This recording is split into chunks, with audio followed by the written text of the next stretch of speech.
नमस्कार विद्यार्थी मित्रांनो, मी अभय पवार तुमच्या सगळ्यांचं स्वागत करतोय आपल्याच्या सेशनमध्ये. चॅप्टर चालू आहे आपला सेल स्ट्रक्चर अँड ऑर्गनायझेशन. मागच्या लेक्चरला आपण सगळ्यात महत्त्वाचं लायझोझोम्स, त्यानंतर व्हॅक्युल झाल्यावर कुठले ऑर्गॅनलिज, तर मायक्रोबॉडीचे परत आपण टाइप्स आपण अभ्यास केल्यात.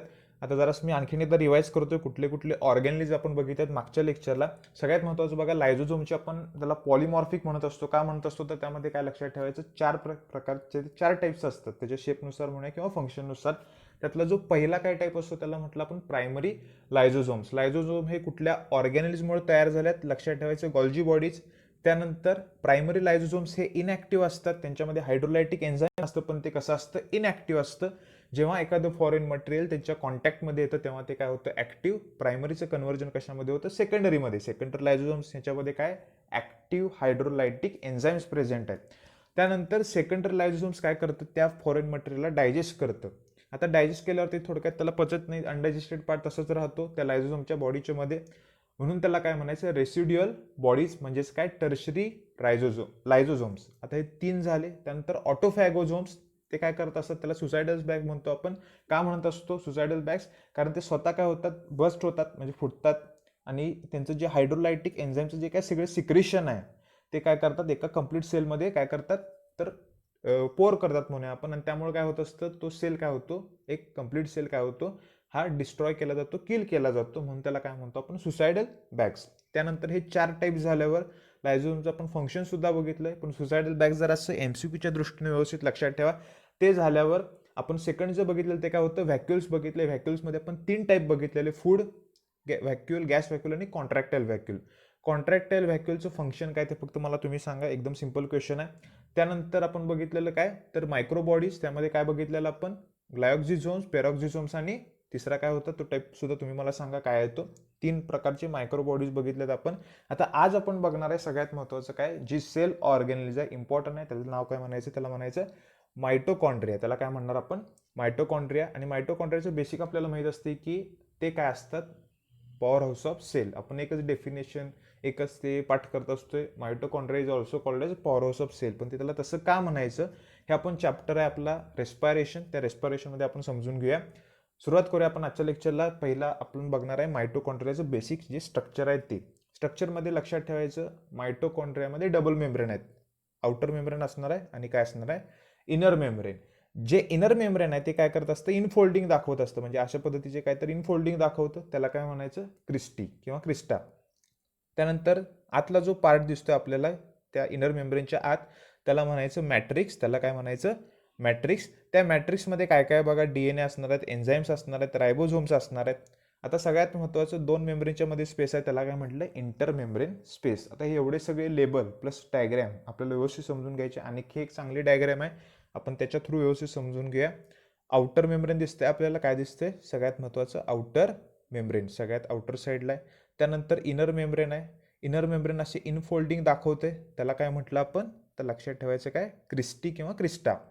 ते झाल्यावर सगळ्यात महत्त्वाचं, आतला जो सगळा हा जो पार्ट दिसतो त्याला काय म्हटलं आपण, मॅट्रिक्स. त्याला काय म्हटलं, मॅट्रिक्स. त्या मॅट्रिक्समध्ये काय आहेत, रायबोझोम्स आहेत. त्या मॅट्रिक्समध्ये डीएनए आहे, व्यवस्थित लक्षात ठेवा. आणि काही काही एन्झाईम्स आहेत, काही काही आयन्स सुद्धा प्रेझेंट आहेत मॅट्रिक्सच्या आत.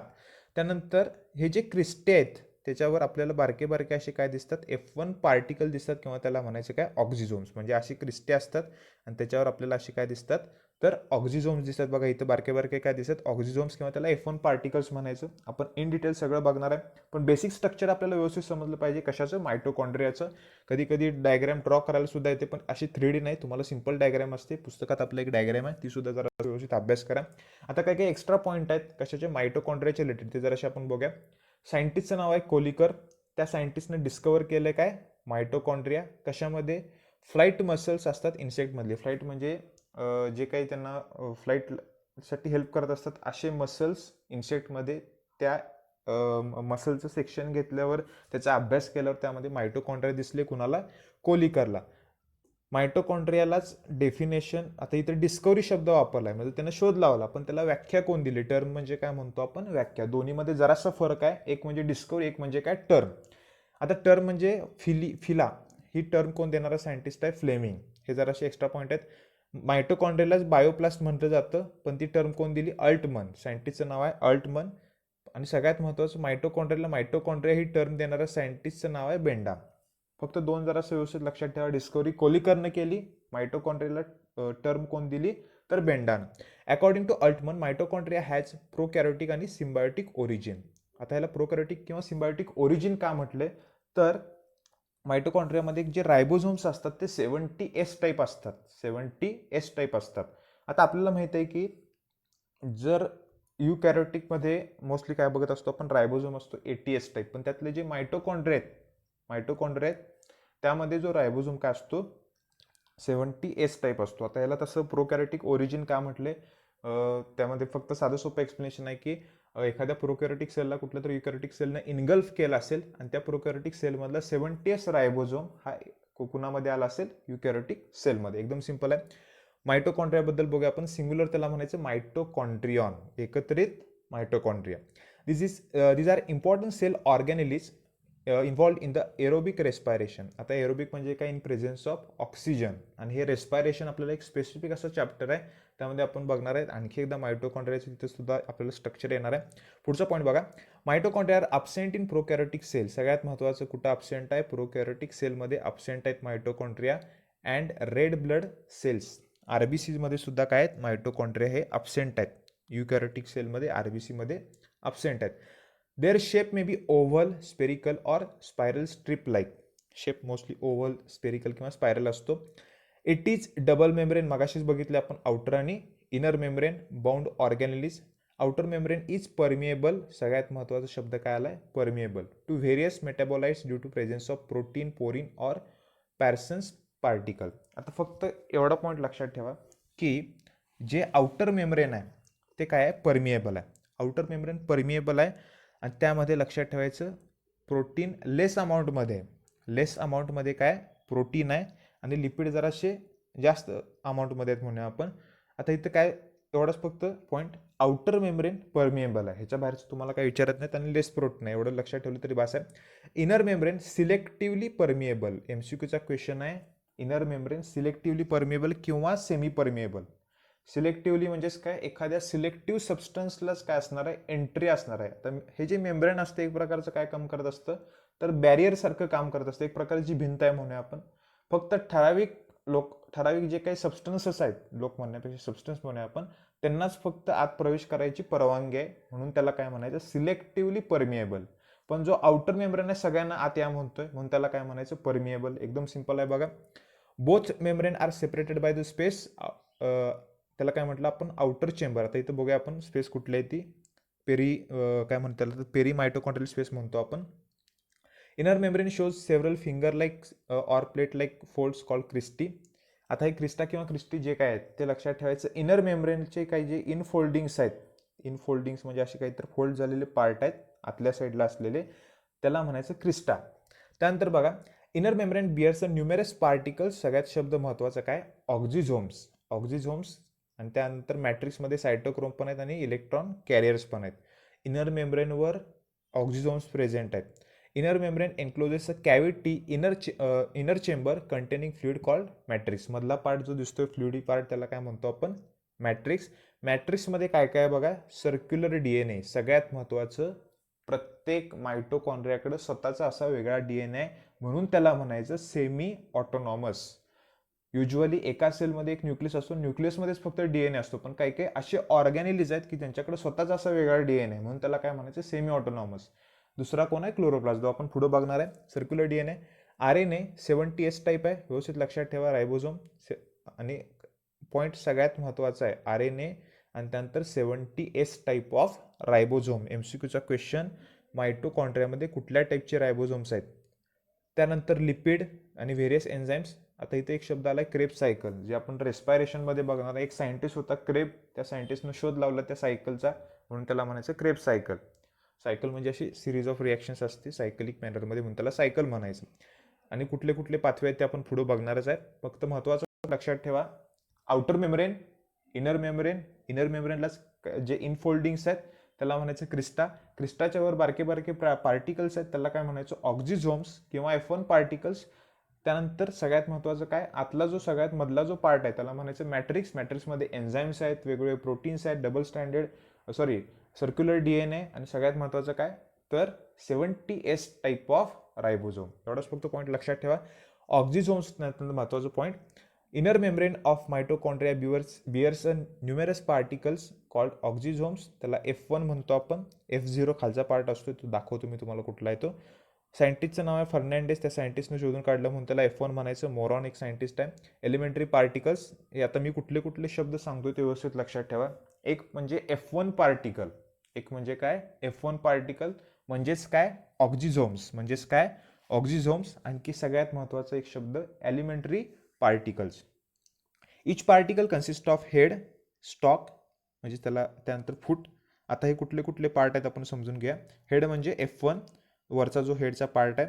त्यानंतर कुठल्या साईडला कसा असतो म्हणजे मॅट्रिक्सकडे त्याचा फेस असतो लक्षात ठेवा. फूटचा पार्ट त्याला F0 म्हणायचं. इनर मेम्ब्रेनमध्ये एम्बेड केलेला असतो. पुढे मी जरासं स्ट्रक्चर दाखवतो म्हणजे तुम्हाला समजेल हेड काय असतं, स्टॉक काय असतं, फूट काय असतं ते. Head act as a enzyme ATP synthase. सगळ्यात महत्त्वाचा पॉईंट MCQचा क्वेश्चन. हेडमध्ये काय ATP सिंथेज आहे आणि फूटमध्ये काय act as a proton channel. आता हे आपण रेस्पायरेशनमध्ये थोडंसं इन डिटेल बघणार आहे, तेव्हा तुम्हाला व्यवस्थित समजेल. फक्त आत्तापुरतं लक्षात ठेवायचं एन्झाईमचं नाव आहे ATP सिंथेज. सिंथेज लक्षात ठेवा. ATP प्रोड्यूस करणारा एन्झाईम ATP सिंथेज. त्यानंतर बघा oxysomes are involved in the proton pumping and ATP synthesis. ऑक्झिझोमचं फंक्शन महत्त्वाचं आहे प्रोटॉन पंपिंग आणि म्हणजे मेन म्हणजे फंक्शनच लक्षात ठेवा ATP सिंथेसिस. मग हे ATP तयार करतात ऑक्झिझोम्स, म्हणून त्याला काय म्हणतो आपण ओव्हरऑल सगळ्या मायटोकॉन्ड्रियाला पॉवर हाऊस ऑफ सेल. कारण ATP काय असतो सोर्स ऑफ एनर्जी. आपल्याला बेसिक माहिती आहे बघा. आता जी स्क्रीनवर तुम्हाला स्ट्रक्चर दिसतंय पहिला व्यवस्थित समजून घ्या. हा कंप्लीट मायटोकॉन्ड्रिया आहे.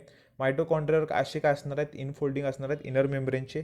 हा झाला त्याला काय म्हटलं आपण क्रिस्टा. क्रिस्टावर काय आहेत F1 पार्टिकल आणि F1 पार्टिकलचा आता स्ट्रक्चर बघतोय आपण. हा पार्ट झाला हेडचा, हा झाला स्टॉक किंवा त्याला म्हणायचं पेडिसेल आणि हा झाला काय बेस. हा जो पार्ट आहे त्याला म्हणतो F0. ह्याला काय म्हणतो आपण F1. ह्याला म्हणायचं F5 किंवा F6. कारण एवढं तुम्हाला इन डिटेल विचारत नाहीत. फक्त F1 आणि F0 कुठला आहे तो व्यवस्थित लक्षात ठेवा. हेडचा पार्ट आहे F1 आणि इथं लक्षात ठेवायचं हा मॅट्रिक्सला फेस केलेला असतोय हेडचा पार्ट. आणि त्या हेडच्या पार्टमध्ये ATP सिंथेज. हेडच्या पार्टमध्ये हे काय आहे ATP सिंथेज हे एन्झाईम आहे आणि ते ATP तयार करायला मदत करणार आहे. आणि बेसच्या पार्टमध्ये काय F0 आणि हे कशाला हेल्प करत असतं प्रोटॉन पंपिंगला. एवढाच फक्त पॉईंट लक्षात ठेवा. आता मला कल्पना आहे तुम्हाला हे प्रोटॉन पंपिंग आणि हे ATP सिंथेज हे पटकन समजणार नाही कारण आपण ॲक्च्युअल प्रोसेस अजून बघितली नाही. ॲक्च्युअल रेस्पायरेशनमध्ये हे एनर्जी कशी तयार होते म्हणजे आपण ऑक्सिजन घेतो मग तो कुठं जातो कसा जातो, मग एखाद्या सेलपासून कसे म्हणजे मायटोकॉन्ड्रियामध्ये स्पेसिफिक कसे एखादी ATPचा सोर्स कसा तयार होतो हे आपण रेस्पायरेशन एक चॅप्टर आहे चांगला त्यामध्ये आपण बघणार आहे. फक्त आत्तापुरतं एवढं तुम्हाला समजलं तरी बास आहे. हेडमध्ये ATP सिंथेज एन्झाईम आहे, बेसमध्ये F0 आणि त्यामध्ये काय असतात प्रोटॉन पंप करायचं काम करत असतात आणि ते इन डिटेल आपण रेस्पायरेशनमध्ये बघणार आहे. पुढचा बघा जर लक्ष द्या व्यवस्थित काय असणार आहे प्लास्टिड. पुढचं ऑर्गॅनिजचं नाव काय प्लास्टिड. पहिला आपण काय बघितलं मायटोकॉन्ड्रिया. महत्त्वाची पॉईंट मी आणखीन एकदा रिवाईज करतोय. Mitochondria is a semi autonomous organelles. मायटोकॉन्ड्रियाला टर्म देणारा सायंटिस्टचं नाव आहे बेंडा, डिस्कवरी, कोलिकर. त्यानंतर मायटोकॉन्ड्रियाबद्दल आपण काय बघितलंय आउटर मेम्ब्रेन इनर मेम्ब्रेन दोनच्या मधला स्पेस त्याला म्हणायचं पेरी मेम्ब्रेन स्पेस. त्यानंतर आउटर मेम्ब्रेनमध्ये काय परमिएबल आहे आउटर मेम्ब्रेन. इनर मेम्ब्रेन कसं आहे सिलेक्टिव्हली किंवा सेमी परमिएबल. त्यानंतर इनर मेम्ब्रेनवर काय प्रेझेंट असतात जे इनफोल्डिंग्स असतात त्याला म्हणायचं क्रिस्टा. त्या क्रिस्टावर जे बारके बारके पार्टिकल्स आहेत त्याला म्हणायचं काय ऑक्झिझोम्स किंवा F1 पार्टिकल्स. आणि ते झाल्यावर F1 पार्टिकलच्या हेडमध्ये ATP सिंथेज एन्झाईम आहे आणि बेसमध्ये काय प्रेझेंट आहे लक्षात ठेवायचं F0 प्रोटॉन पंपिंगला हेल्प करत असतात. एवढंच फक्त बास आहे तुमच्यासाठी. आता एवढं गरजेचं आहे तेवढं. फंक्शन ह्याचं फक्त ATP सिंथेसिस एवढं तुम्ही लक्षात ठेवलं तरी चालते. आणि त्यामध्ये बरेच काही काही फंक्शन्स आहेत म्हणजे थर्मोजेनेसिस आहे, परत सायटोप्लाझ्मिक इनहेरिटन्स, व्हायटेलोजेनेसिस असे बरेच काही काही एक्स्ट्रा फंक्शन्स आहेत. पण तुम्हाला मेजॉरिटी विचारतात बेसिक फंक्शन विचारतात ATP सिंथेसिस. आता आणखीन एक ह्याच्यावर एक रिझनचा एक क्वेश्चन असतोय ते म्हणजे मायटोकॉन्ड्रियाला पॉवर हाऊस ऑफ सेल का म्हणायचं कारण ते ATP तयार करायला हेल्प करतात. एकदम सिंपल 2 पॉईंटमध्ये आन्सर आहे. पुढचा ऑर्गॅनिज आहे त्याचं नाव आहे प्लास्टिड. प्लास्टिडमध्ये बघा like mitochondria plastids too are double walled. आता डबल मेम्ब्रेन असलेले आता कुठले कुठले ऑर्गॅनिज आपण बघितलेत बघा. एक म्हणजे मायटोकॉन्ड्रिया, सेकंड म्हणजे काय तर प्लास्टिड. प्लास्टिडमध्ये आपण क्लोरोप्लास्ट हे स्पेसिफिक आपण अभ्यास करणार आहे. पण व्यवस्थित लक्षात ठेवा, डबल मेम्ब्रेन एवढे सिंपल क्वेश्चन विचारतात. आणि लायझोझोम काय होतं, सिंगल मेम्ब्रेन, एकच आउटर साईडला एकच मेम्ब्रेन होतं, म्हणून त्याला काय म्हणतो, सिंगल मेम्ब्रेन. ऑर्गॅनिजमध्ये काय बघा, DNA, RNA, 70S type of ribosome. सगळ्यात महत्त्वाचं 70S टाईप ऑफ रायबोझोम, सगळ्यात महत्त्वाचा पॉईंट आहे, व्यवस्थित लक्षात ठेवा. त्यानंतर but they are larger in size and can be observe under the light microscope. जराशे मोठे असतात म्हणून आपण ते लाईट मायक्रोस्कोपमध्ये अभ्यास करू शकतो. आणि लाईट मायक्रोस्कोप म्हणजे मी तुम्हाला सांगितले काय आहे ते. कुठले कुठले मायक्रोस्कोप पण बघितलेत. पहिला असतं सिम्पल, त्यानंतर कंपाऊंड, त्यानंतर लाईट, त्यानंतर काय असतं, इलेक्ट्रॉन मायक्रोस्कोप. त्यानंतर बघा, plastids are classified according to the pigments present in the leucoplast, chromoplast, chloroplast.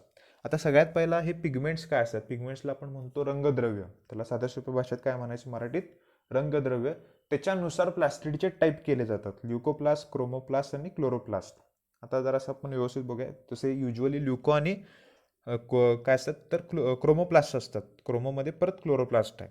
आता स्क्रीनवर तुम्हाला काय दिसते बघा, त्याचे टाईप्स दिसतात कशाचे, प्लास्टिडचे. जरासे काही काही एक्स्ट्रा टाईप्स आहेत. पहिला आहे त्याला म्हणायचं इटिओप्लास्ट, क्रिस्टलाइन असतं. त्यानंतर प्रोलॅम्युलर बॉडीज असतात, प्रिकर्सर ऑफ क्लोरोफिल, म्हणजे क्लोरोफिलचे प्रिकर्सर असतात. तुम्हाला एवढे हे इंडिटली विचारणार नाहीत, तुम्हाला फक्त जेवढे महत्त्वाचे आहेत तेवढेच मी सांगतोय. त्यानंतर आहे क्रोमोप्लास्ट. क्रोमोप्लास्ट म्हणजे ज्याच्यामध्ये काय पिगमेंट्स आहेत, सिंथेसिस किंवा ते स्टोरेज करत असतात. क्रोमा म्हणजे काय आपल्याला माहिती आहे, कलर. क्रोमा म्हणजे काय, कलर. त्यानंतर सगळ्यात महत्त्वाचा, हा महत्त्वाचा आहे आपल्यासाठी, तो काय, क्लोरोप्लास्ट. फोटोसिंथेसिस आणि लिपिड सिंथेसिसला काय करत असतात, हेल्प करत असतात. आपण हे जरासं इन डिटेल बघणार आहे काय, क्लोरोप्लास्ट. त्यानंतर ल्युकोप्लास्ट, MCQला व्यवस्थित लक्षात ठेवा. ल्युकोप्लास्टमध्ये फॅटी ॲसिड्स आणि अमायनो ॲसिडचं काय होतं, सिंथेसिस होत असतं. ते व्यवस्थित लक्षात ठेवा, ल्युकोप्लास्ट. आणि MCQला एक व्यवस्थित क्वेश्चन लक्षात ठेवा, ल्युकोप्लास्ट हे कलरलेस पिगमेंट आहेत. ल्युकोप्लास्ट हे कलरलेस आहेत, कलरलेस प्लास्टिड आहे, सॉरी पिगमेंट नाही. ल्युकोप्लास्ट काय, कुठं तर नोट डाऊन करून घ्या, ल्युकोप्लास्ट काय आहेत, कलरलेस प्लास्टिड्स आहेत. आणि सगळ्यात महत्त्वाचं काय, ते एक्सपोज केले जात नाहीत कशाला तर लाईटला. ते शक्यतो जे ल्युकोप्लास्ट आहेत ते रूट्समध्ये असतात, ट्युबर्समध्ये असतात, रायझोममध्ये असतात. तर ट्युबर आणि रायझोम हे तुम्हाला गेले, ट्युबर म्हणजेच एक्झाम्पल ट्युबरचं काय, स्टेम ट्युबर. त्यानंतर रूट्स म्हणजे आपल्याला माहीतच आहे. आणि रायझोम म्हणजे त्याचं आपण एक्झाम्पल काय बघितलं रायझोमचं, ते तुम्ही मला सांगा रायझोमचं काय एक्झाम्पल आहे ते. आपण 2-3 एक्झाम्पलसुद्धा बघितले आहेत मॉर्फोलॉजीमध्ये. त्यानंतर जरा सगळ्यात महत्त्वाचं, थोडक्यात त्याचं ल्युकोप्लास्टचं फंक्शन स्टोरेज ऑफ फूड आहे, एवढं तुम्ही लक्षात ठेवलं तरी बास होते. पण महत्त्वाचा MCQचा क्वेश्चन, ल्युकोप्लास्ट काय आहेत, कलरलेस असतात प्लास्टिड. त्यानंतर आहेत अमायलोप्लास्ट. आणि हे ल्युकोप्लास्टच टाईप आहे, अमायलोप्लास्ट. आणि हे अमायलोप्लास्ट महत्त्वाचं आहे बघा. अमायलोप्लास्ट काय स्टोअर करते, स्टार्च आणि शुगर. थोडक्यात काय, कार्बोहायड्रेट काय करते, ते स्टोअर करते. स्टोरेज ऑफ कार्बोहायड्रेट म्हटलं की डोक्यात आलं पाहिजे अमायलोप्लास्ट. त्यानंतर इलेओप्लास्ट, जराशी नावं विचित्र आहेत पण सिंपल आहेत. इलेओप्लास्ट काय करते, स्टोअर काय करते, लिपिड. त्यानंतर प्रोटीनोप्लास्ट, त्यालाच आणखीन एक नाव आहे, तर त्याला म्हणायचं ॲलिरोप्लास्ट. पुढं बघणारच आहे आपण. काय करते, स्टोअर प्रोटीन. महत्त्वाचे आता कुठले कुठले आहेत आपल्यासाठी, एक म्हणजे क्लोरोप्लास्ट, ल्युकोप्लास्टचं फक्त कलरलेस, एवढंच फक्त लक्षात ठेवा. इलेओप्लास्ट आणि त्याला ॲलिरोप्लास्ट किंवा प्रोटीनोप्लास्ट म्हणायचं. ते MCQचे क्वेश्चन्स आहेत. परत एकदा बघूया आपण, leucoplast do not contain any pigment. सगळ्यात महत्त्वाचं पॉईंट, कुठल्याही प्रकारचे पिगमेंट नाही, ते कलरलेस असतं. शेप बी बघूया आपण नंतर, वेगवेगळ्या प्रकारचे शेप असतात. These are meant for storage of nutrients, एवढं म्हटलं तरी बास आहे. पण कलरलेस आहे, कुठल्याही प्रकारचे पिगमेंट नाहीत ल्युकोप्लास्टमध्ये. त्यानंतर बघा, अमायलोप्लास्ट, MCQचा क्वेश्चन. अमायलो म्हटले की डोक्यात आलं पाहिजे तर कार्बोहायड्रेट, स्टोअर करतं स्टार्च किंवा कार्बोहायड्रेट्स.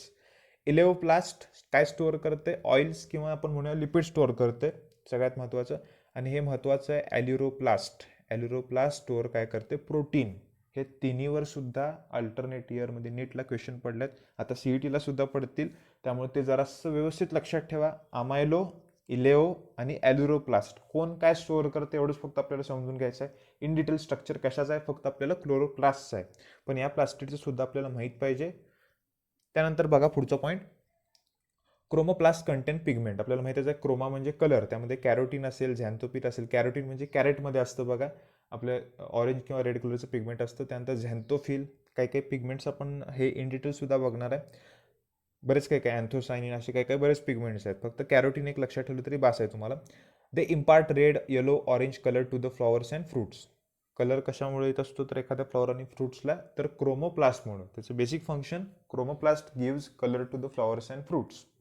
त्यानंतर बघा, नाव you must understand why potato looks white colour and shows. जे फ्लॉवर असतात, पेटल्स असतात, ते कशा असतात, रेड कलरमध्ये असतात. त्यानंतर both leucoplast and amyloplast do not contain photosynthetic apparatus we find in chloroplast. म्हणजे ते कुठं असतात, क्लोरोप्लास्टमध्ये असतात. आता क्लोरोप्लास्टबद्दल पहिला जरासं आपण स्ट्रक्चर समजून घेऊया आणि त्यानंतर सगळं जरासं एक एक एक एक एक एक पॉईंट आपण इन डिटेल समजून घ्या. पहिला काय बघा, क्लोरोप्लास्ट. क्लोरोप्लास्टमध्ये आता बघा कुठले कुठले जे काही काही महत्त्वाचे सगळे मी पॉईंट्स सांगतोय, यातले लेबल डायग्रॅम मोस्ट इम्पॉर्टंट आहे, व्यवस्थित समजून घ्या. जशी मायटोकॉन्ड्रियाची डायग्राम इम्पॉर्टंट आहे, तशीच क्लोरोप्लास्टची आपल्याला. त्यामध्ये सुद्धा बघा काय, क्लोरोप्लास्टमध्ये सगळ्यात महत्त्वाचं काय, आपल्याला आउटर मेम्ब्रेन असणार आहे, इनर मेम्ब्रेन असणार आहे. आणि इथं जरासे काही काही नवीन शब्द आहेत आउटर मेम्ब्रेन आणि इनर मेम्ब्रेनच्या पण पक्षा पुढं. आता ह्याच्या रिलेटेड मी जरा काही काही एक्स्ट्रा पॉईंट सांगतोय क्लोरोप्लास्टच्या रिलेटेड, ते नोट डाऊन करून घ्या. सगळ्यात महत्त्वाचं, क्लोरोप्लास्टची डिस्कवरी अँटोन वॉन लिव्हनहुक या सायंटिस्टने केली. टर्ममध्ये येणारा सायंटिस्ट आहे स्किम्पर, त्याचं नाव आहे, इथे जरा असं लिहितो मी. अँटोन वॉन लिव्हनहुक या सायंटिस्टनं काय केलं, सगळं लिहिता येणार नाही.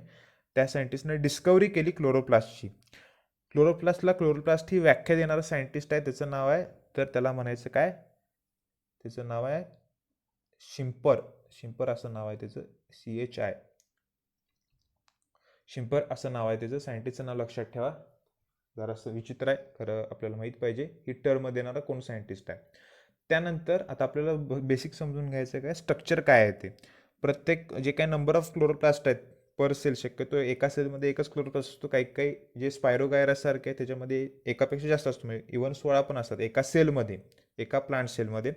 काही काही हायर प्लांट्समध्ये 20 ते 40 क्लोरोप्लास्ट असतात. काही काही प्लांट्समध्ये एका सेलमध्ये 500 पण पर्यंत काय असू शकतात, क्लोरोप्लास्ट असू शकतात. नंबर सगळ्यामध्ये व्हॅरी करत असतो, एवढा पॉईंट फक्त समजून घ्या. त्यानंतर त्याचा जो शेप असतो ते सुद्धा आपण पुढे पॉईंट बघूया. पण पहिला काय समजून घ्यायचं आहे आपल्याला, बेसिक स्ट्रक्चर. बेसिक स्ट्रक्चरमध्ये आता बघा काय आहे ते, तर आउटर साईडला काय असणार आहे, आउटर मेम्ब्रेन असणार आहे. इनर साईडला इंटर मेम्ब्रेन असणार आहे. दोन्हीमध्ये इंटर मेम्ब्रेन स्पेस असणार आहे. आता यातले महत्त्वाचे कुठले कुठले पार्ट आहेत बघा. सगळ्यात महत्त्वाचा जो शब्द आहे तो कुठला आहे, तर स्ट्रोमा. शब्द काय उच्चार केला मी, स्ट्रोमा. म्हणजे हे जे आपल्याला इथं बाहेर काय दिसते, हा सगळा जो पार्ट दिसतोय त्याला काय म्हणायचं, स्ट्रोमा म्हणायचं. व्यवस्थित लक्षात ठेवा, शब्द काय वापरला मी, स्ट्रोमा. आता त्यानंतर जे महत्त्वाचे शब्द आहेत, कुठले कुठले लेबल्स आहेत ते सांगतो, जरा लक्ष द्या व्यवस्थित. एक, त्याला काय म्हणायचं, ग्रॅनम. त्याला काय म्हणायचं, ग्रॅनम. शब्द काय वापरला मी, ग्रॅनम. आता हा जो पार्ट आहे कम्प्लीट, त्याला म्हणायचं ग्रॅनम. हे सगळे डिस्कसारखं स्ट्रक्चर दिसते, त्याला एकत्रित काय म्हणायचं, ग्रॅनम. म्हणजे सगळ्याला ग्रॅनम म्हणायचं, सगळ्याला ग्रॅना म्हणायचं, एक सिंगल असेल तर ग्रॅनम. म्हणजे हे असे डिस्कसारखे सगळे एकत्रित जे स्ट्रक्चर दिसतंय, एका सिंगल ह्याला म्हणायचं ग्रॅनम, सगळ्याला म्हणायचं ग्रॅना. त्यानंतर बघा, जे एक सिंगल डिस्क दिसते त्याला काय म्हणायचं, थॅलोकॉइड. त्याला काय म्हणायचं, त्याला म्हणायचं एक सिंगल जे डिस्क आहे त्याला काय म्हणायचं, थॅलोकॉइड. त्यानंतर थॅलोकॉइडमध्ये परत थॅलोकॉइडचं मेम्ब्रेन असणार आहे आणि ल्युमेन असणार आहे. म्हणजे जर त्याचा आपण सेक्शन घेतला तर काय असणार आहे, थॅलोकॉइडमध्ये आपल्याला असं काय दिसणार आहे, आउटर काय असणार आहे, तर थॅलोकॉइडचं मेम्ब्रेन, आणि इनर काय असणार आहे, ल्युमेन. त्यानंतर थॅलोकॉइड लॅमेली. लॅमेली म्हणजे लक्षात ठेवा, दोन इथं आपल्याला हा जो पार्ट दिसतो असं कनेक्ट झालेला आहे, त्याला काय म्हणायचं, लॅमेली. त्यानंतर बारके बारके काय दिसत, त्यामध्ये रायबोझोमचा टाईप काय, 70S. त्यानंतर त्याच्यामध्ये काय प्रेझेंट आहे, DNA प्रेझेंट आहे बघा. आणि त्यामुळं क्लोरोप्लास्टला सुद्धा आपण काय म्हणतो असतो, सेमी ऑटोनॉमस. दोन ऑर्गॅनलीज या सेमी ऑटोनॉमस आहेत, मायटोकॉन्ड्रिया आणि क्लोरोप्लास्ट. का, कारण त्यांच्याकडे स्वतःचा असा सेपरेट असा काय असतो, DNA असतो म्हणून. त्यामध्ये बेसिक स्ट्रक्चर सगळ्यांना समजलं असेल. Plant cell and cell of algae, few protist like Euglena contain chloroplast. Euglena लक्षात ठेवा, युग्लिनामध्ये क्लोरोप्लास्ट आहे. You have observe ribbon shape chloroplast स्पायरोगायरामध्ये. It differ in size, number, shape in various cell. मगाशीच मी सांगितले बघा. In plant it is found green regions, mainly mesophyll of leaf. आता नवीन एक शब्द आला आपल्याला, मेझोफिल. स्पायरोगायरामध्ये माहिती आहे सगळ्यांना. युग्लिना हा कसा आहे, हा म्हणजे फोटोसिंथेसिसच्या थ्रू सुद्धा काय करू शकतो, त्याचं फूड तयार करू शकतो. आणि तो हेट्रोट्रॉफिक सुद्धा आहे. दोन्ही प्रकारचं न्यूट्रिशन दाखवतो, आपण बघितले मागच्या लेक्चरमध्ये. आता नवीन शब्द आला आपल्याला मेझोफिल. मेझोफिलचं आपण जरासं समजून घ्या. लीफ मधले सेल आहेत त्याला काय म्हणायचं, मेझोफिल. आणि आता क्लोरोप्लास्ट तिथं काय असतो, लेन्स शेप असतो, बऱ्याच प्रकारचे शेप्स आहेत ते सुद्धा आपण बघूया. But it can be also oval, spherical, discoid or ribbon like shape. Oval, spherical, discoid म्हटलं तरी बास होते. लेन्स सारखे पण शेप आहेत, रिबन सारखे पण आहेत. A cell may contain single large chloroplast as in Chlamydomonas. आता क्लॅमायडोमोनास एक फक्त नाव लक्षात ठेवा. प्लांट किंगडममध्ये आपण थोडंसं इन डिटेल बघणार आहे. युनिसेल्युलर असतो तो.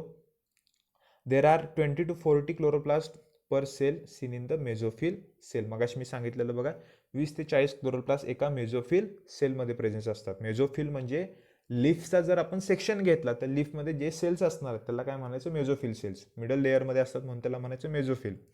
Chloroplast contain green pigments, chlorophyll, along with other enzyme that help in the production of sugar, photosynthesis.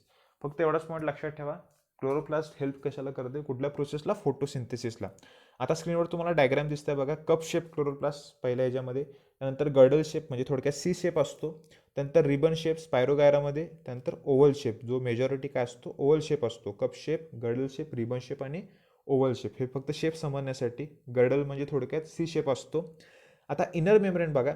Inner membrane of double walled chlorophyll is comparatively less permeable. Inside the cavity of inner membrane there is another set of membranous sacs called as a thylakoids. आता हे थॅलोकॉइड्स काय आहेत ते आपण एक chapter आपला photosynthesis, त्यामध्ये सुद्धा आपण इन डिटेल बघणार आहे. ॲक्च्युअल फोटोसिंथेसिस कसं होत असतं, इन डिटेल सगळी प्रोसेस आहे आपल्याला. फक्त आता तुम्हाला स्ट्रक्चर समजलं पाहिजे. मी आणखीन एकदा सांगतोय बघा. डबल मेम्ब्रेन आहे, 2 मेम्ब्रेन आहेत असे. बाहेरचा जो पार्ट आहे त्याला म्हणायचं स्ट्रोमा. त्यानंतर असं डिस्कसारखं एकत्रित स्ट्रक्चर दिसते त्याला काय म्हणायचं, ग्रॅनम. एकत्रित सगळ्याला ग्रॅना. आणि एक सिंगल डिस्क आहे त्याला काय म्हणायचं, थॅलोकॉइड. एकदम सिंपल आहे बघा. Thylakoid are arranged in the form of stacks called grana. त्याला काय म्हणायचं, ग्रॅना. सिंग्युलर असेल तर, एक सिंगल असेल तर ग्रॅनम. म्हणजे सगळे जे डिस्क आहेत ते एकत्रित आल्यावर त्याला म्हणायचं ग्रॅना. सिंग्युलर असेल तर granum. Grana are connected but to each other by means of membranous tubules called stroma lamellae. हे वेगळे शब्द आहेत, स्ट्रोमा आणि एक लॅमिली. आता स्ट्रोमा लॅमिली काय जरा सांगतो मी. सपोज आपण कन्सिडर करूया, हा एक काय ग्रॅन आहे आणि हा एक ग्रॅन आहे. हे एकमेकांना जे कनेक्ट असतात, ते जे कनेक्शन आहे दोघांच्या मधलं त्याला काय म्हणायचं, स्ट्रोमा लॅमिली. एकदम सिंपल आहे बघा. आता स्क्रीनवर तुम्हाला काय दिसते बघा, लीफ आहे. लीफचं सेक्शन घेतलं आहे. जराशी चांगली इतकी डायग्राम नाही, ब्लर आहे थोडीशी. फक्त जरासं समजून घ्या. लीफचं काय सेक्शन घेतलं आहे, त्यामध्ये सेल्स आहेत बघा. हे जे सेल्स आहेत त्याला म्हटलं मेझोफिल सेल. मेझोफिल सेलच्या मध्ये काय, क्लोरोप्लास्ट प्रेझेंट आहेत. क्लोरोप्लास्टमध्ये वरत असे काय दिसणार आपलं स्ट्रक्चर कशाचं, ग्रॅनमचं, स्ट्रोमाचं, थॅलोकॉइडचं. डिस्कसारखे काय, थॅलोकॉइड. त्यानंतर पुढचा पॉईंट बघा. Space outside the thylakoid is filled with the stroma. मग अशीच पण बघितले, थॅलोकॉइडच्या बाहेरचं सगळं त्याला काय म्हणायचं, मॅट्रिक्स सारखं आहे त्याला काय म्हणायचं, stroma. The stroma and the space inside the thylakoid contain various enzyme essential for photosynthesis. कारण फंक्शन क्लोरोप्लास्ट आपल्याला माहितीच आहे, फोटोसिंथेसिस. मग फोटोसिंथेसिससाठी जे काही सगळे एन्झाईम्स लागणार आहेत ते कुठं असणार आहे, स्ट्रोमामध्ये, ग्रॅनामध्ये. आता लाईट रिएक्शन, डार्क रिएक्शन हे सगळं आपण बघणार आहे कुठं, फोटोसिंथेसिसमध्ये. Like other plastid, stroma of chloroplast also contain DNA and ribosome. सगळ्यात महत्त्वाचं DNA आणि रायबोझोम प्रेझेंट आहे, रायबोझोम 70S. आता पुढची जी ऑर्गॅनिज आहे त्याचं नाव काय, रायबोझोम आहे. आणि रायबोझोमबद्दल आपल्याला बेसिक माहीत आहे काय आहे ते. आता जे क्लोरोप्लास्ट आहे मी आणखीन एकदा सगळं रिवाईज करतोय बघा. क्लोरोप्लास्ट काय आहे ते. सगळ्यात महत्त्वाचं क्लोरोप्लास्ट काय तर सेमी ऑटोनॉमस ऑर्गॅनिज. डिस्कवरी कोण केली ती, अँटोनी वॉन लिव्हनहुक. टर्म कोण दिली तर स्किम्पर. स्किम्पर त्याचं करेक्ट प्रोनाऊन्सिएशन आहे, स्किम्पर. त्यानंतर बघा, नंबर क्लोरोप्लास्ट व्हॅरी करत असतो, शेपसुद्धा व्हॅरी करत असतो. कप शेप असतो, गर्डल असतो, रिबन शेप असतो, हे आपण बघितलं. त्यानंतर आपण काय बघितलं, आउटर मेम्ब्रेन आहे ते लेस प्रोटीन असणार आहे, सेम मायटोकॉन्ड्रियासारखं. आउटर मेम्ब्रेन परमिएबल आहे, इनर मेम्ब्रेन सिलेक्टिव्हली परमिएबल. आणि ते व्यवस्थित लक्षात ठेवा. जसं मायटोकॉन्ड्रियामध्ये आउटर मेम्ब्रेन परमिएबल आहे, सगळ्यांना परमिशन आहे आत यायची, पण इनर मेम्ब्रेन सगळ्यांना आत सोडत नाही. सिलेक्टिव्ह, फक्त जे सबस्टन्स आहेत, मॉलिक्युल्स आहेत त्यांनाच फक्त आत एंट्री आहे, त्यामुळे त्याला म्हणायचं सिलेक्टिव्हली परमिएबल. स्ट्रोमामध्ये काय लक्षात ठेवायचं, एन्झाईम्स आहेत. आणि जे काही डार्क रिएक्शन आपण पुढे बघणार आहे फोटोसिंथेसिसमध्ये, तेव्हा आपण जरासं समजून घेऊया. पण स्ट्रोमामध्ये एक सिंपल पॉईंट लक्षात ठेवा, 70S टाईप ऑफ रायबोझोम आहेत आणि काही काही एन्झाईम्स आहेत जे फोटोसिंथेसिससाठी गरजेचे आहेत. त्यानंतर थॅलोकॉइड बघितलं आपण. म्हणजे ग्रॅनममध्ये थॅलोकॉइडचे डिस्क आहेत. थॅलोकॉइडच्या डिस्कमध्ये थॅलोकॉइडचं जर सेक्शन घेतला, थॅलोकॉइडचं मेम्ब्रेन, मधला पार्ट थॅलोकॉइडचा काय ल्युमेन. त्यानंतर फोटोसिंथेसिसमध्ये जरासं आपण इन डिटेल बघणारच आहे सगळं. आता लास्ट जो आजचा ऑर्गॅन त्याचं नाव काय आहे, रायबोझोम. रायबोझोम म्हणजे आपल्याला माहित आहे काय आहे ते. You are aware of ribosomes are protein factories of the cell. Protein factories आहेत, प्रोटीन सिंथेसिस करायचं काम करत असतात. कसं करतात ते आपण 12वीमध्ये बघणार आहे. This use the genetic information to synthesize protein. आता जेनेटिक इन्फॉर्मेशन म्हणजे काय आपल्याला माहित आहे, तर DNA. DNA पासून तयार होतो RNA आणि RNA पासून तयार होतो प्रोटीन. ट्रान्सक्रिप्शन, ट्रान्सलेशन आपल्याला गेले म्हणजे तुम्हाला जरासं आपलं 10वीला तुम्हाला पॅरेग्राफमध्ये एकदम शॉर्टमध्ये पॉईंट गेला आहे, ट्रान्सक्रिप्शन, ट्रान्सलेशन. पण आपण 12वीच्या चॅप्टरमध्ये इन डिटेल बघणार आहे. फक्त लक्षात ठेवा, रायबोझोम जेनेटिक इन्फॉर्मेशन म्हणजे DNA RNAचा जे काय असेल त्याचा यूज करून काय करणार आहेत, प्रोटीन सिंथेसिस करणार आहेत. त्यानंतर बघा, ribosomes was we are first observe as a dense particle in electron micrograph of the cell. सायंटिस्टचं नाव फक्त लक्षात ठेवा, पॅलेडी. मायक्रोग्राफ, इलेक्ट्रॉन मायक्रोग्राफचा यूज करून या पॅलेडी या सायंटिस्टनं काय केलं, रायबोझोमचा शोध लावला. म्हणून त्यालाच म्हणायचं पॅलेडेस पार्टिकल. व्यवस्थित लक्षात ठेवा, पॅलेडेस पार्टिकल. आणि जे पहिल्यांदा आयसोलेट केले रायबोझोम, ते एक सायंटिस्ट होता, त्याचं नाव काय होतं बरं, क्लॉडी सायंटिस्टचं नाव आहे. त्यानं सगळ्यात पहिलं आयसोलेट केलं. पण जास्त करून तुम्हाला पॅलेडेवरच पडत असते. पॅलेडेनं व्याख्या दिली, त्यामुळे त्याला पॅलेडेस पार्टिकलसुद्धा म्हणतात. कशाला, रायबोझोमला. आता रायबोझोमचं आपल्या बुकमध्ये एक स्ट्रक्चर डायग्रॅम आहे बघा. आणि जास्त कॉम्प्लिकेटेड गोष्टी नाही आहेत, फक्त असे काही काही नंबर वगैरे आले. आणि सगळ्यात महत्त्वाचं मी तुम्हाला एस ह्याचं मिनिंग सांगितलं. S stands for Svedberg unit, किंवा त्याला म्हणायचं सेडिमेंटेशन कोइफिशियंट. आता रायबोझोम दोन आपल्याला माहिती आहेत बघा. कुठले कुठले टाईप असतात, एक म्हणजे 70S, दुसरं काय असतं 80S. आता पहिला व्यवस्थित समजून घ्यायचं, प्रोकॅरियोटिकमध्ये कुठले असतात 70S, युकॅरियोटिकमध्ये काय असतात 80S. हे एवढं आपल्याला किमान माहीत आहे. आणि हे S stands for Svedberg unit किंवा सेडिमेंटेशन कोइफिशियंट. मी आणखी एकदा समजून सांगतो, व्यवस्थित समजून घ्या. जर आपण सपोज कन्सिडर केलं पाणी आहे, त्यामध्ये गाळ असणार आहे. सेंट्रिफ्युगल फोर्स आपण अप्लाय केला, म्हणजे ते घुसळलं आपण हातानं, सेंट्रिफ्युगल फोर्स त्याच्यावर अप्लाय केला. थोड्या वेळानं ते सगळे जे काही पार्टिकल्स असणार आहेत ते खाली सेटल होणार आहेत. आता हे सेटल होत असताना ज्याच्या पार्टिकलची डेन्सिटी जास्त ते सगळ्यात पहिला खाली लवकर सेटल होणार, याची डेन्सिटी कमी ते थोडंसं उशिरा सेटल होणार. मग हे जो सेटल होण्याचा खाली रेट आहे त्याला म्हणायचं सेडिमेंटेशन कोइफिशियंट. खाली सेटल होण्याचा जो रेट आहे त्याला काय म्हणायचं, सेडिमेंटेशन कोइफिशियंट. त्याच्या रेटनुसार आपण त्याला काय केले, 70S, 50S, 80S अशी काय केल्यात, नावं दिलेत. आता इथं बघा, 30S म्हणजे हे रायबोझोम आपण पाण्यात घेऊन घुसळत नाही, तर एक स्पेसिफिक प्रोसेस असते ती सेंट्रिफ्यूज म्हणून एक मशीन असतं. ते दिसायला कुकरसारखं दिसतं, पण ते काम मिक्सरसारखं करत असतं. आत्ता मी काय बोलतोय तुम्हाला कळणार नाही, कधी तर तुम्ही भविष्यात डिग्रीला ते यूज कराल. एक चांगलं मशीन असतं, ते काम करत असते तसं सेडिमेंटेशन, किंवा आपल्याला त्यामध्ये सुपर नायट्रेट मिळत असतं. ते आता डोक्यावरनं जाईल तुमच्या. फक्त जे मी ॲज अ एक्झाम्पल सांगितले पाणी आणि ते गाळायचं, त्याच्यानुसार फक्त लक्षात ठेवा, डेन्सिटीनुसार, त्याच्या पार्टिकलच्या त्याच्या वेटनुसार ते काय करत असतात, खाली सेटल डाऊन होत असतात. तळाशी सेटल असतात, त्याला खाली जे सेटल डाऊन होतं त्याला म्हणतो आपण सेडिमेंट. म्हणून त्याला सेडिमेंटेशन कोइफिशियंट बनायचं. जो रेट आहे म्हणजे ज्या रेटनं ते खाली सेटल होत असतात, ज्याचं वेट जास्त तो पहिला होणार, ज्याचं वेट कमी तो थोडासा उशिरा होणार. पण सगळेच काय होणार आहेत, खाली सेटल होणार आहेत, सगळ्यात महत्त्वाचं. त्यामुळे व्यवस्थित लक्षात ठेवा, दोन टाईप आहेत, 70 आणि 80S. 70ला 70 का म्हणायचं आणि 80ला 80 का म्हणायचं ते सुद्धा मी सांगितले. दोन्हीमध्ये लक्षात ठेवायचं कुठले कुठले सब युनिट्स आहेत, स्मॉल आणि लार्ज सब युनिट असणार आहेत. 30S मध्ये कुठले आहेत बघा, 70S मध्ये 30 आणि 50. आता MCQला काय करायचं, प्रोकॅरियोटिकमध्ये कधी कधी तुम्हाला सेपरेट सब युनिट विचारतात. म्हणजे 30+50 असेल तर ते काय रिप्रेझेंट करणार आहे, प्रोकॅरियोटिकमधलं रायबोझोम. जर 40+60 असेल तर ते काय रिप्रेझेंट करणार आहे, युकॅरियोटिकमधलं. आता दोन्हीची बेरीज केली तर आन्सर काय येतं, जर 50 आणि 30 80S येणार आहे. पण इथं काय 70S, इकडे 60 आणि 40 काय येते 100S, पण इथे लिहिले किती 80S. पहिला व्यवस्थित समजून घ्यायचं, जर रायबोझोम्स हे इंडिव्हिज्युअली त्याचे सब युनिट, जर सेपरेटली जर त्याचं सेडिमेंटेशन कोइफिशियंट रेट चेक केला तर तो येतो 30 आणि 50. पण एकत्रित चेक केला तर तो काय येतो 70. इथं पण तसंच आहे, ह्याचं सेपरेट चेक केला 40 आणि 60, पण ह्याचा एकत्रित चेक केला कम्प्लीट रायबोझोमचा तर तो काय असतो 80S. त्यामुळे ते व्यवस्थित लक्षात ठेवा, सब युनिट महत्त्वाचे आहेत 30, 50, 40, 60. एकदम सिंपल आहे. त्या 30 सब युनिटचे परत त्यामध्ये कुठले कुठले आहेत, कारण कशापासून तयार होतात आपल्याला माहित पाहिजेत.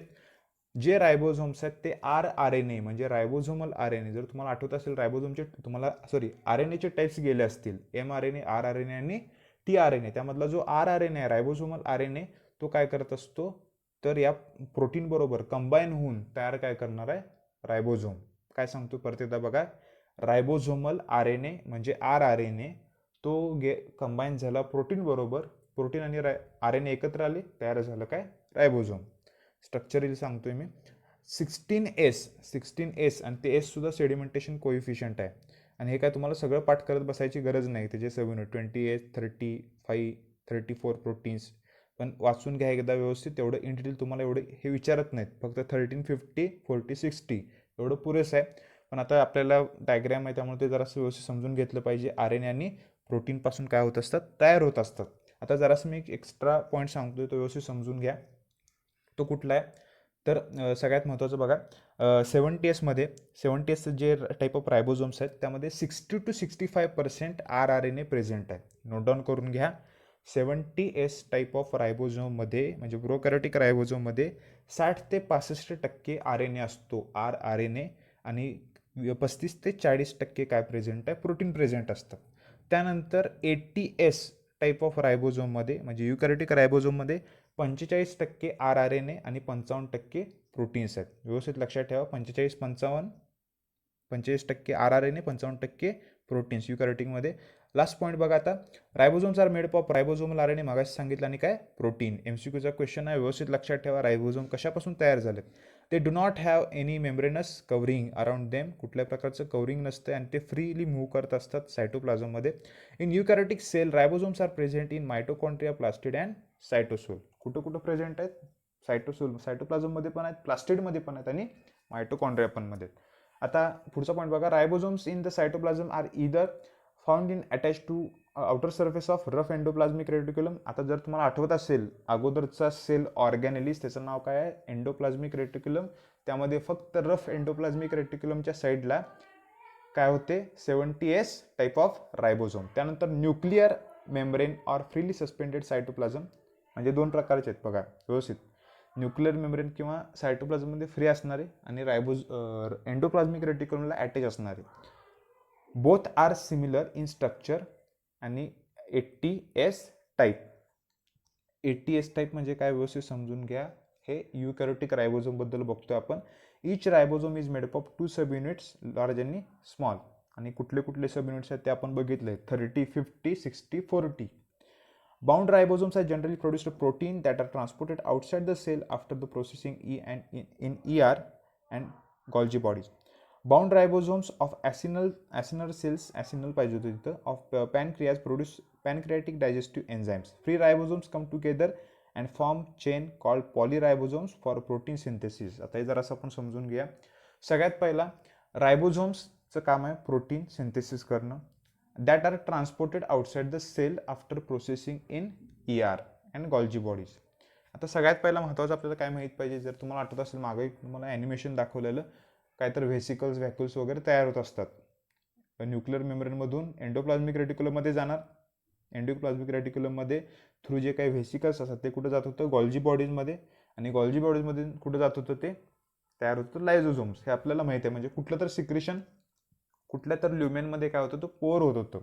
हे आहे ते, त्याला GARL मेकॅनिझम म्हणतो आपण. ते तेवढं इन डिटेल तुम्हाला आत्ता सध्या तर नाही, फक्त प्रोटीन सिंथेसिस लक्षात ठेवलं तरी बास आहे.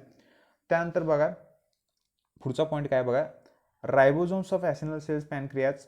आता पॅनक्रिया फक्त लक्षात ठेवा, पॅनक्रियामधल्या सेल्स काय आता तुमच्या डोक्यात पटकन जाणार नाहीत, कारण एक पॅनक्रियाचं जरासं तुम्हाला आयलेट्स ऑफ लँगरहॅन्स त्यामध्ये स्पेसिफिक सेल्स सगळ्या सांगितल्या पाहिजेत, कुठल्या कसे फंक्शन करत असतात ते.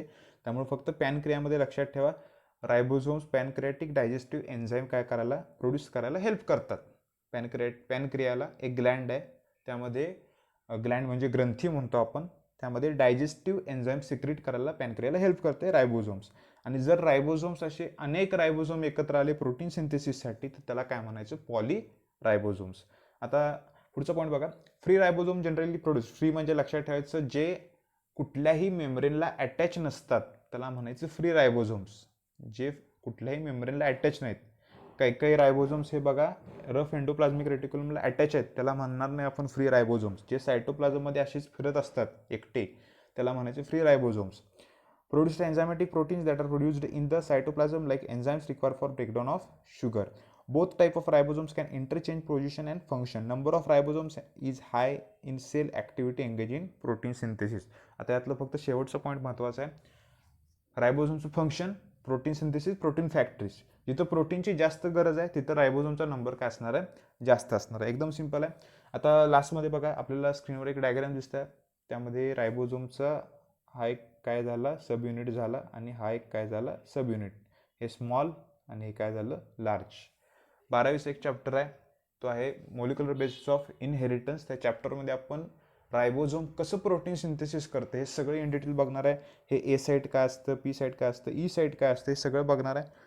आणि हे कशासाठी सांगतोय मी, फक्त एवढं समजून घ्या, रायबोझोम प्रोटीन सिंथेसिस करतं, पण ते कसं करतं, जेनेटिक इन्फॉर्मेशनचा यूज करून.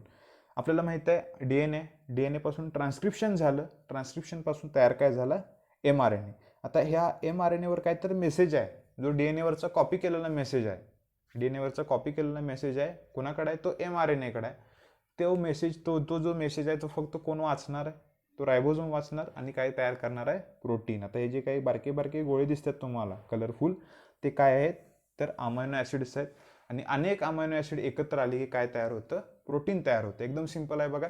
आजच्या लेक्चरला आपण 3 ऑर्गन्स कंप्लीट केले आहेत. कुठले कुठले, सगळ्यात पहिला मायटोकॉन्ड्रिया, त्यानंतर क्लोरोप्लास्ट, त्यानंतर काय सगळ्यात शेवटी रायबोझोम्स. आणि जे काही पॉईंट्स आज सांगितलं ते आणखी एकदा व्यवस्थित चांगले रिवाईज करा. आणि याच्यापुरतं आपण इथे थांबूया. पुन्हा भेटूया आपण पुढच्या लेक्चरमध्ये लवकरच.